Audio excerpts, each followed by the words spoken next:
E aí eu quero começar pela situação física do Barcelona e do Atlético de Madrid. Eu quero começar a nossa live falando da situação física, tanto de Barcelona quanto de Atlético de Madrid. Ah, mas o canal não é do Barcelona, para que falar do Atlético de Madrid? Porque o Atlético de Madrid é, num futuro curto, num futuro próximo, num recorte mais recuado de tempo, é o nosso grande adversário dentro da temporada, porque é o time que nós vamos enfrentar 3 vezes em 10 dias. Um pelo Campeonato Espanhol e 2 partidas pela Liga dos Campeões, sendo que um dia desses enfrentamos em 2 partidas pela semifinal da Copa do Rei e acabamos eliminados, mesmo ganhando de 3-0 em casa, por conta daqueles 45 minutos tenebrosos que aconteceram no Metropolitano e de algumas decisões arbitrais também tenebrosas no segundo tempo. No primeiro tempo, o Barcelona foi uma vergonha. No segundo tempo, o time volta com uma outra postura. Mas ali, aquele gol anulado que não era para ter sido anulado, que a tecnologia falhou, tiveram que traçar as linhas e escolheram o momento errado para traçar as linhas, porque a bola pegou na perna esquerda do Lewandowski, traçaram a linha ali. Só que depois disso ela ainda bate no pé direito, era para traçar naquele segundo momento e ali não haveria impedimento. A não expulsão do Juliano Simeone, enfim, isso a gente já discutiu na época. Então acaba que o Atlético de Madrid, apesar do Real Madrid ser o principal perseguidor do Barcelona no Campeonato Espanhol, o time que a gente está tendo como nosso grande adversário dentro do futebol nacional é o Atlético de Madrid. O Atlético de Madrid é o grande adversário do Barcelona na era Hansi Flick. É claro que o Real Madrid é o maior rival e é quem briga pelo Campeonato Espanhol.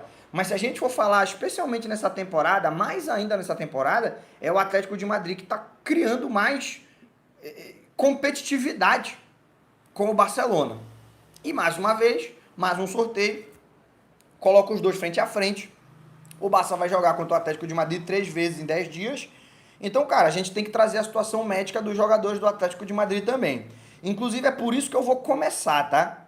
Inclusive, é por isso que eu vou começar. Alguns titulares do Atlético de Madrid causando muita preocupação no Simeone. O principal zagueiro do time, que é o Pubil, o Marc Pubil, que fez pênalti no Pedri no jogo lá no Camp Nou, não é um dos melhores zagueiros do mundo, mas dentro do Atlético de Madrid é o que tem tido mais consistência defensiva. Ele se lesionou antes da data FIFA. A primeira notícia é que não era nada demais, que ele estaria à disposição para o derby contra o Real Madrid. Não jogou. E ali a justificativa é que foi mais uma precaução, que durante a data FIFA ele ficaria bem e ainda não está treinando com normalidade, ainda está fazendo trabalho com fisioterapeuta, já no campo, mas com fisioterapeuta. E continua a promessa de que contra o Barcelona vai estar bem o Marc Pubil, mas sinceramente não tem como ter certeza de nada, porque a gente tem visto na Espanha isso acontecer com razoável frequência. Real Madrid, Barcelona, Atlético de Madrid fazerem previsões, trazerem diagnósticos que a gente não sabe se são equivocados ou se são propositalmente comunicados de maneira manipulada, que é para não criar grandes polêmicas na situação física de alguns jogadores. O Marc Pubil está com um asterisco grande aí, que é o principal defensor do Atlético de Madrid. Então ele é dúvida. O que provavelmente não vai jogar é um meio-campista de alto nível, o melhor meio-campista que tem o Atlético de Madrid, apesar da pouca idade, que vinha sendo o melhor jogador do time até iniciar uma sequência de lesões e que dificilmente estará à disposição, embora não esteja 100% descartado, para esses jogos na Liga dos Campeões. Ele não está fazendo nem trabalho em campo, está fazendo trabalho só em academia, que é o Pablo Barrios. Pablo Barrios, jogador de muito bom nível, gosto dele. Acho, inclusive, que ele destoa um pouco desse time do Atlético de Madrid. O Pablo Barrios é mais a cara do Barcelona pela visão de jogo, pela maneira de jogar, pelo estilo, por ser um jovem que se destaca muito cedo, enfim. Mas é um dos nomes que, a não ser que esteja lesionado como agora está, tem cadeira cativa nesse time do Simeone e é dúvida para jogar contra o Barcelona na Champions, ainda não está sequer fazendo treinamento em campo e já vem de 2 lesões graves, uma em cima da outra, sempre para ficar no mínimo um mês fora.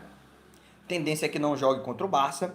Tem o Ruggeri, que é o lateral esquerdo do time do Atlético de Madrid, o Ruggeri. O Ruggeri, ele sequer foi convocado pela seleção italiana por conta de uma lesão. Essa lesão ele sofreu pouco após, ou pelo menos foi noticiada. O normal é que tenha acontecido durante a partida.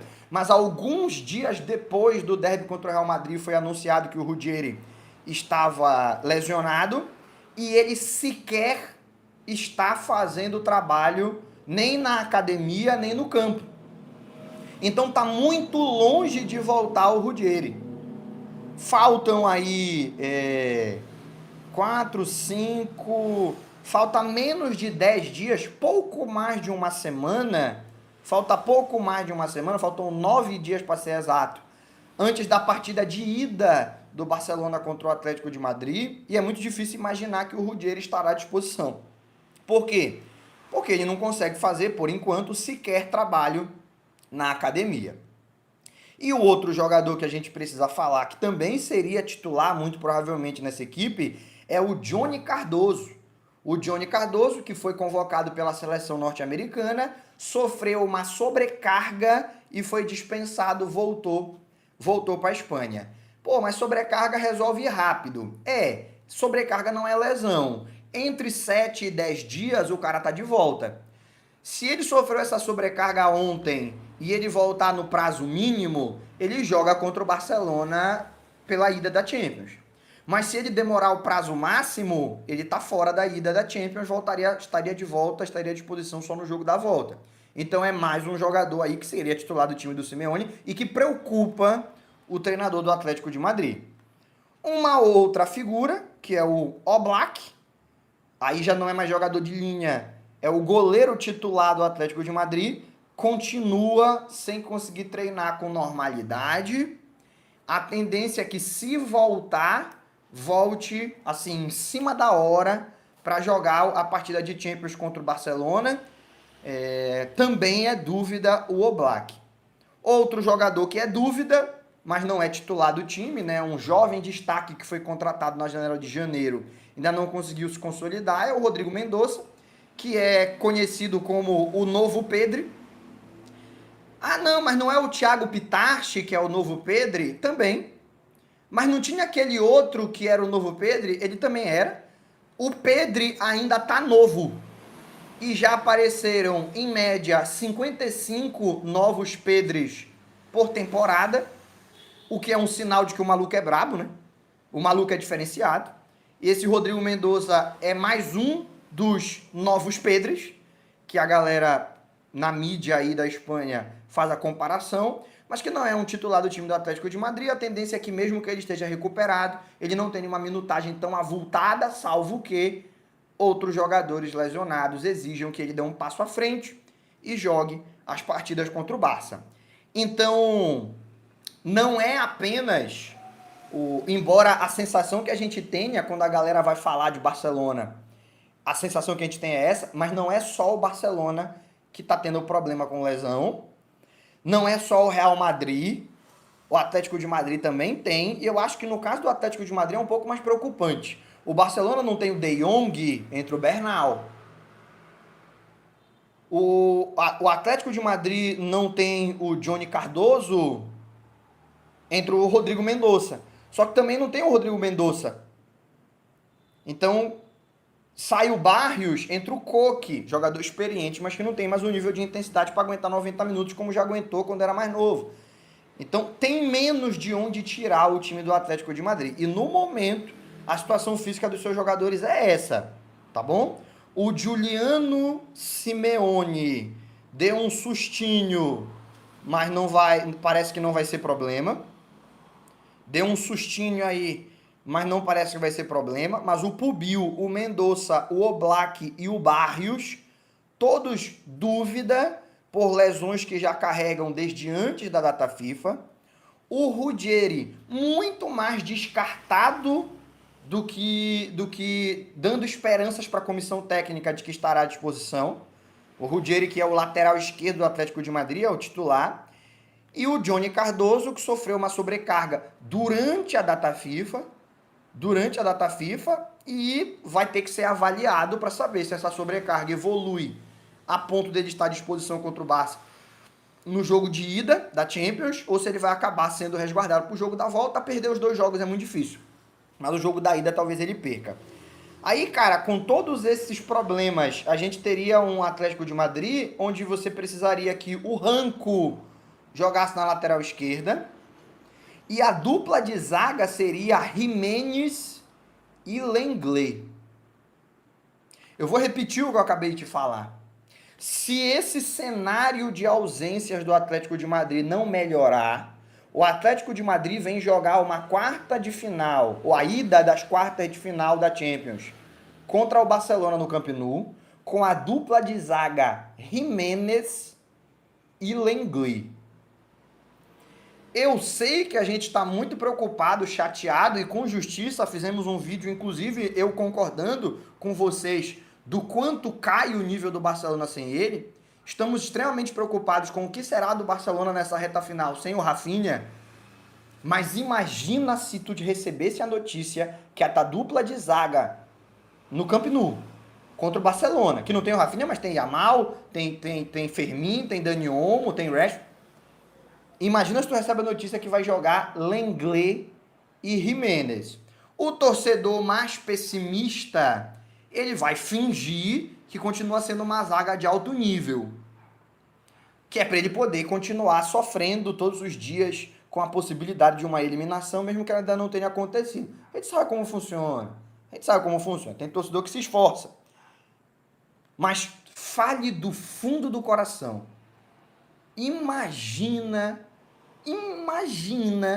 se fosse o contrário. Se fosse o Atlético de Madrid perdendo um dos seus atacantes mais importantes e o Barcelona tendo que jogar com essa dupla de zaga, Lenglet e Jiménez. Eu, pessoalmente, se eu sou o Simeone, eu estou bastante preocupado com a possibilidade de tomar, sim, uma goleada no Camp Nou, porque o Barcelona meteu 3-0 no Atlético de Madrid e meteu 3-1 no Atlético de Madrid. Então fez em 2 jogos no Camp Nou contra o Atlético de Madrid 6 gols. Pra galera que, não, mas só meteu 3 porque o Atlético já tinha feito 4 na ida. Campeonato Espanhol, naquele momento em que o Atlético de Madrid estava querendo voltar na briga pelo título e precisava fazer um bom jogo contra o Barça no Camp Nou, pelo menos tirar um empate. O Barcelona fez 3 gols do mesmo jeito, meteu 3-1 no Atlético de Madrid. Se eu sou o Simeone e eu venho com todos esses desfalques que não existiram nessas 2 partidas que o Barça ganhou no Camp Nou por 3-0 e 3-1, eu estaria bastante preocupado. E vou te ser sincero, mais preocupado do que o Hansi Flick, tá? Porque eu já falei, é um baque gigante perder o Rafinha. Mas a gente não perdeu o Rafinha, o Pedri, o Bernal, o Cubarsí e o John Garcia. O Atlético de Madrid, por enquanto, não está podendo contar com o Oblak, com o Pubio, com o Barrios, com o Ruggeri e com o Cardoso. É muito titular que, por enquanto, o Atlético de Madrid não pode contar. Aí eu vou dar um palpite aqui para mim. Eu até corrijo uma informação, né? O Lenormand estaria à frente do Jiménez. Então, provavelmente, a dupla seria Lenormand e Lenglet, e não o Jiménez, tá? Até corrijo a informação, mas não sei se melhora muito a situação, porque o Lenormand já faz muito tempo que não joga futebol em alto nível, não à toa parou até de ser convocado para a seleção espanhola, mesmo que tenha sido um dos campeões da Eurocopa, para tu ver o quanto ele caiu de nível, né? Então, o que acontece? Minha opinião, né? Agora meu palpite. Eu acho que o Oblak consegue voltar a tempo de jogar a ida da Champions. O Mendonça consegue voltar a tempo. O Pubio está numa situação muito estranha. Já faz muito tempo que falam que ele não tem nada demais. E ele continua sem poder voltar a treinar com normalidade. Então, eu tenho, pelas previsões dos médicos e dos setoristas do Atlético de Madrid, ele volta a tempo de jogar a ida da Champions. Mas eu, pessoalmente, tenho minhas dúvidas. Agora, Ruggeri, Cardoso e Barrios. Esses três eu vejo muito complicado, porque o Cardoso, mesmo que não tenha sofrido uma lesão, ele é um jogador que ele já sofreu várias lesões essa temporada, várias lesões musculares, lesiona, joga um mês, lesiona de novo, e na segunda vez que lesionou muito feio, passou 3 meses fora, e aí voltou, jogou um mês e meio e agora já tem de novo uma sobrecarga, então eu acho que arriscá-lo, talvez ele até vá para o jogo no sacrifício, mas dificilmente ele vai jogar em alto nível e mais dificilmente ainda vai terminar 90 minutos. Eu acho que o Cardoso vai ser desfalque, pelo menos para o jogo da ida, para a volta ele deve estar à disposição. E o Ruggeri, pai, não dá tempo não, tá? Não dá tempo não, são 9 dias daqui até o duelo, ele não está conseguindo nem fazer trabalho na academia ainda, ele vai precisar de um tempinho aí, talvez perca ida e volta, lateral esquerdo, Ruggeri, tá bom? Agora, vamos trazer as informações do lado do Barcelona, né? A gente trouxe aqui as informações do lado do Atlético de Madrid. A galera que mandou superchat, eu vi. Eu vou só terminar as informações para depois ir para um ciclo de superchat, para ir para um ciclo de live Prix, respondendo a galera que manda aí a sua contribuição pra gente. Mas antes, deixa eu terminar o raciocínio aqui, senão a gente vai acabar fugindo dos assuntos. Eu vi os superchats, não tem muito a ver com o que eu tô falando. Pra gente não fugir de assunto e depois querer retomar, fica uma confusão desgraçada. Deixa só eu terminar. E no caso do Barcelona, a gente tem 2 notícias extremamente positivas. A do Rafinha, extremamente negativa, mas não sei, eu vou repetir hoje, mas vocês todos já estão sabendo, né? Acho que não tem ninguém que não esteja sabendo da situação do Rafinha. E tem uma situação que está com asterisco aí, que a gente não sabe muito bem para onde ir. Notícias positivas, vamos começar com elas. Baldé e Koundé já treinaram com bola hoje. Ah, mas fizeram o treino completo? Não está tendo treino completo, porque nós estamos em data FIFA, a maioria dos jogadores estão com as suas seleções. Mas o treino que foi feito especial para os jogadores que não foram convocados, que é um treino de menor carga de exigência e complementado por jogadores da base, isso o Koundé e o Baldé já conseguiram fazer com normalidade. Só que não é um treino completo. Daqui até o jogo pela Champions, faltam 9 dias. É difícil imaginar que numa elevação progressiva de carga, eles não estejam à disposição dessa partida.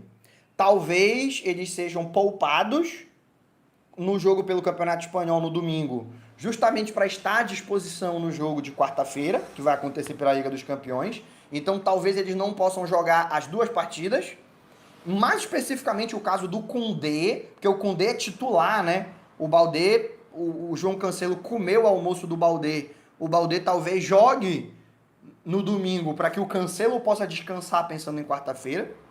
Mas não são jogadores que já estariam prontos para 90 minutos assim, já no fim de semana. Até porque o Hansi Flick não tem esse costume, né, de o jogador voltando de lesão já entrar no time titular, geralmente vai sendo inserido aos poucos. Mas para quarta-feira, a Liga dos Campeões, são 9 dias, é tranquilo deles estarem à disposição. Amanhã, dia 31, ainda tem jogo de data FIFA. Dia 1º de abril, aí vocês vão ter que confiar em mim, que não é pegadinha do dia da mentira. A gente já vai trazer os jogadores do Barça que voltam da data FIFA para treinar com normalidade, se a gente está tendo ali um treino em que o Baldé e o Koundé estão podendo fazer completos ou não. Mas hoje tudo aponta para que, como a gente falou na época em que eles se lesionaram, logo após a data FIFA, acabou a data FIFA, os 2 já estejam à disposição.